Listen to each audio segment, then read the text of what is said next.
बाललीला। कवि है संत सूरदास जी। संत सूरदास जी ने कृष्ण भक्ति पर अपना साहित्य लिखा है। कृष्ण भक्ति पर साहित्यकार या कवि के रूप में वे हिंदी में विख्यात है। यहाँ पर जो पहला पद है, इस पहले पद में संत सूरदास जी ने यशोदा मैया अपने बाल कृष्ण को किस तरह मना रही है, या बाल कृष्ण का हठ किस तरह वह पूरा कर रही है, और उसका हठ पूरा करने के लिए खुद गगन से, आकाश से चंदा को वह धरती पर किस तरह ले आई है, और अपने कृष्ण को किस तरह वह चंदा को पानी में रखकर खेलने के लिए दे दिया है। भगवान कृष्ण भी किस तरह खुश होकर चंदा से, चांद से खेल रहे हैं, यह वर्णन किया है। अब हम देखेंगे दूसरा पद। उठिए श्याम कलेऊ कीजे, मनमोहन मुख निरखत जीजे। खारिक दाख खोपरा खीर, केरा आम उखरस सीरा। श्रीफल मधुर चिरौंजी आनी, सफरी चिवरा अरुण खुबानी। घेवर फेनी और सुहारी, खोवा सहित खाऊ बलिहारी। रची पिराक लड्डू दधी आनो, तुमको भावत पूरी सौ थानो। तबत मोल रची तुम ही खावाओ, सूरदास पनवारो पाओ। पहले शब्द लिखकर ले लीजिए। शब्द लिखकर ले लीजिए। उठिए श्याम, श्याम यानी कि भगवान कृष्ण, श्याम भगवान कृष्ण या श्याम। कलेऊ, कलेऊ यानी कि यहाँ पर जलपान लिख लीजिए।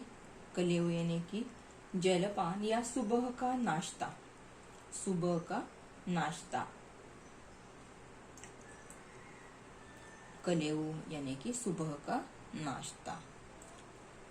कलेऊ यानी ही कि कलेवा, कलेवा यानी कि सुबह का नाश्ता। कीजिए यानी कि करो। मनमोहन, मनमोहन मन को मोहने वाला। मनमोहन मन को मोहने वाला यानी कि भगवान कृष्ण ही। मुख यानी कि चेहरा। निरखत देखत, निरखत देखत। खारीक यानी कि आपण म्हणतो ना मराठीमध्ये खारीक, सुकलेला खजूर, त्याला खारीक म्हणतात। सो आप हिंदी में छुआरा लिख लीजिए। खारीक यानी कि छुहारा। छुहारे को हिंदी में खारीक को हिंदी में छुहारा कहते हैं, या कहीं कहीं पर छुआरा ऐसा शब्द आएगा, यानी कि खारीक। दाख यानी की किशमिश, म्हणजे सुकामेवा वेगवेगळ्या प्रकारचा। खोपरा, खोपरा म्हणजेच आपण मराठीमध्ये म्हणतो ना खोबरा, मराठीमध्ये आपण म्हणतो खोबरा तो, आणि हिंदीमध्ये खोबरा यानी की गरी। गरी म्हणजे ते नारळ, वाळलेलं नारळ म्हणजेच खोबरा। खोपरा, गरी म्हणजेच कंसात लिहून घ्या, वाळलेला नारळ। खीरा, शिरा।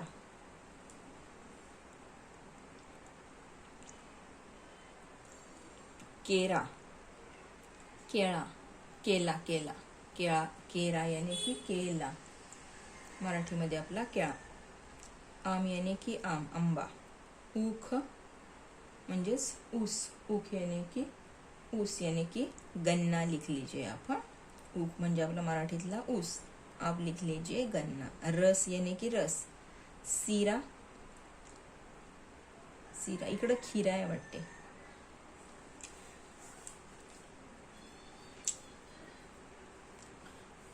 श्रीफल, श्रीफल यानी की नारियल, श्रीफल यानी की नारियल. चिरौंजी, आपण मराठीमध्ये करंजी म्हणतो ना, करंजी, तिला हिंदीमध्ये चिरौंजी असं म्हणतात.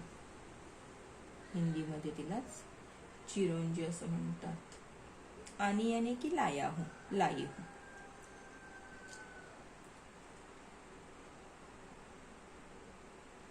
सफरी, सफरी, सफरी चिवरा. सफरी यानी की अमृत, पेरू. चिवरा, चिवडा आपण म्हणतो मराठीमध्ये, तो हिंदीमध्ये चिवरा. पुढे खुबानी, अरुण सुबह. खुबानी म्हणजेच जर्दालू. खुबानी यानी की जर्दालू. पुन्हा घेवर फेनी.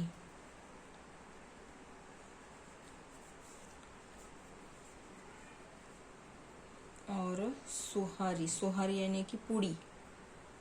पुड़ी म्हणजे पुरी, पूरी अपन मराठीमध्ये, यहाँ पर पुड़ी लिख लीजिए आप हिंदी में. सोहारी यानी कि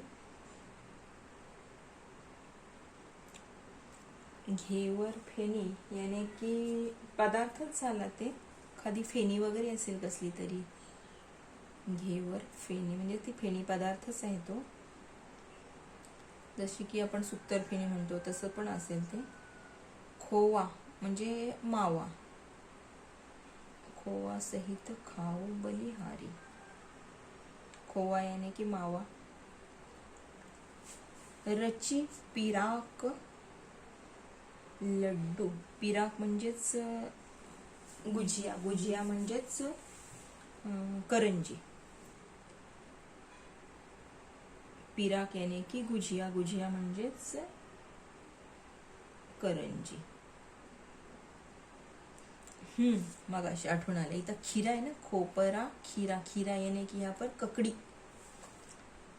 खीरा यानी कि ककड़ी, ककड़ी. आणि इथं सीरा इकडं आहे. इकडं सीरा यानी कि शिरा आपला आपण करतो रव्याचा, त्याला शिरा. खीरा यानी कि ककड़ी, ककड़ी. रची पिराक लड्डू. दधी यानी कि दही. लड्डू यानी कि आपको मालूम है. अनो यानी कि लाना, लाया हूं. तुमको भावत, भावत, भावत यानी कि अच्छा लगना. भावत अच्छा लगना. पूरी संधानी. पूरी संधानी. संधानी यानी कि अचार. पूरी यानी कि पूरी. तुमको भावत, तुमको अच्छा लगता है. पूरी संधानी, पूरी और अचार. संधानी अचार. तब तमोल रची तुम ही खवावे. तमोल यानी कि तांबूल, पान. पान, तमोल, पान म्हणजे ते पान खायची पूर्वीची सवय होती ना. रची म्हणजे बनाना. रची यानी कि बनाना. सूरदास पनवारो. पनवारो, पनवारो. पान खिलाई, पान खिलाई. पनवार यानी कि पान खिलाई. पान खिलाई. ओके, ठीक है. देखिए अब हम शुरू करते हैं. उठिए श्याम कलेऊ कीज, मनमोहन मुख निरखत जीज. खारिक दाख खोपरा खीरा, केरा आम ऊख रस सीरा. सूरदास जी यहाँ पर माता यशोदा के रूप में कह रहे हैं कि माता यशोदा अपने बालक कृष्ण को कह रही है. माता यशोदा अपने कृष्ण को कह रही है कि हे श्याम, हे कृष्ण, हे लाल, तुम उठो और अपना सुबह का नाश्ता करो. सुबह तुम उठकर जलपान करो। मनमोहन मुख निरखत जीजे। हे मनमोहन कृष्ण, तुम्हारा मुख देखकर मैं जी रही हूँ, सो इसीलिए तुम अपना सुबह का नाश्ता करो। हे भगवान कृष्ण, हे मनमोहन, मेरा मन मोहने वाले कृष्ण, मेरे लाल, मैं तुम्हारा मुख देखकर जी रही हूँ। तुम सुबह हो गई है, तुम उठो और अपना सुबह का जलपान करो, सुबह का नाश्ता करो। सुबह के नाश्ते के लिए मैंने तुम्हें खारीक लाए हैं, छुआरे लाए हैं, दाख यानी कि किशमिश लाए हैं, और खोपरा यानी कि खोबरा, गरी, खोपरा लाया हूँ, और खीरा भी लाया हूँ, ककड़ी लाई हूँ, केरा लाई हूँ, केला लाई हूँ, आम, ऊख यानी कि गन्ना, और फलों का जूस, फलों का रस और सीरा मैंने बनाया है तुम्हारे लिए। सो अपना सुबह का नाश्ता तुम करो। हे शाम, तुम उठो, मेरा मन मोहने वाले। हे शाम, तुम उठो और तुम खारीक यानी कि छुआरे, किशमिश, गरी, ककड़ी, केला, आम, ऊख, गन्ना और फलों का रस और सीरा मैं तेरे लिए बनाई हूँ। तुम यह सुबह का अपना जलपान करो, ये सब फल खाओ, अपना जलपान करो। श्रीफल मधुर चिरौंजी आनी, सफरी चिवरा अरुण खुबानी, घेवर फेनी और सुहारी, खोवा सहित खाओ बलिहारी।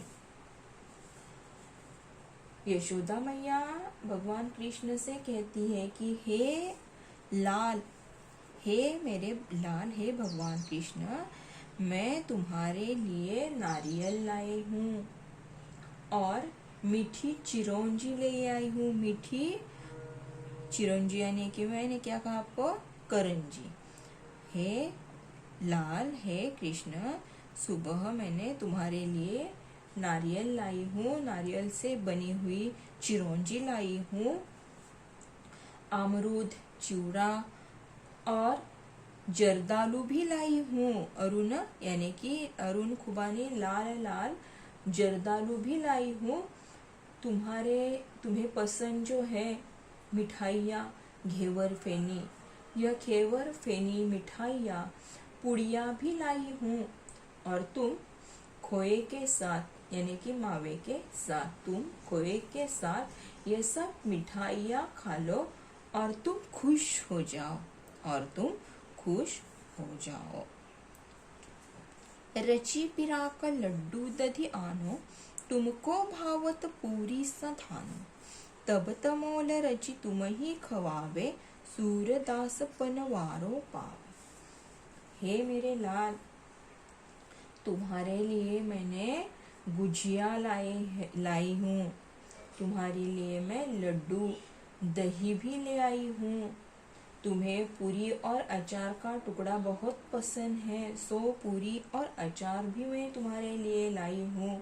तुम्हारे पसंद का नाश्ता मैं तुम्हारे लिए लाई हूँ। सो तू हे मेरे लाल, तुम यह नाश्ता, तुम यह जलपान कर लो। तुम्हारे लिए मैं कलेवा लेकर आई हूँ, जलपान लेकर आई हूँ, और इसीलिए तुम यह जलपान कर लो। और जलपान करने के बाद मैं तुम्हें पान भी लगा दूंगी, पान भी बनाऊंगी। और इस तरह सूरदास कहते हैं कि मुझे पान खिलाई मिल गए हैं, यानी कि मुझे भगवान कृष्ण मिल गए हैं, भगवान कृष्ण के दर्शन हो गए हैं। यहाँ पर यह कविता समाप्त होती है। स्वाध्याय में जो लिखिए अ है, आ है, ये आपको छुड़ाना है। शब्दों से संबंधित पद में समाहित एक एक पंक्ति लिखिए। फल जिस पंक्ति में है, यह पंक्ति यहाँ पर लिखने की। व्यंजन यानी कि अलग अलग प्रकार के जो पदार्थ हैं वे पदार्थों से भरी हुई जो पंक्ति है यहाँ पर लिखने की, पान जिस पंक्ति में है वह लिखने का, ये छुड़ाने का, ये छुड़ाने का, काव्य सौंदर्य, ये भी छुडाव, ये भी, हे सर्व सोडवायचे आहेत वहीमध्ये. आपली हिंदीची जी वही आहे त्या वहीमध्ये हे सगळं लिहून काढायचं आहे. सोडवायचे आहेत प्रश्नांची उत्तरं. अभिव्यक्ती सुद्धा ही लिहायची आहे तुमच्या मतानुसार. किती 7-8 ओळी लिहिलात तरी खूप आहे. हा पण बालहट और वात्सल्य के आधार पर सूर के पदों का रसास्वादन कीजिए. ह्याच्यावर 6 मार्काचा प्रश्न येतोय. सो यह भी छुडाकर रखिए. हा पण व्यवस्थित वहीमध्ये सोडवून ठेवायचा आहे. हे 2 प्रश्न सुद्धा कंपल्सरी सोडवायचे आहेत. अशा प्रकारे हा स्वाध्याय आहे तो व्यवस्थित वहीमध्ये सोडवून ठेवा. तो आज के लिए हम यहाँ पर रुकते हैं. धन्यवाद.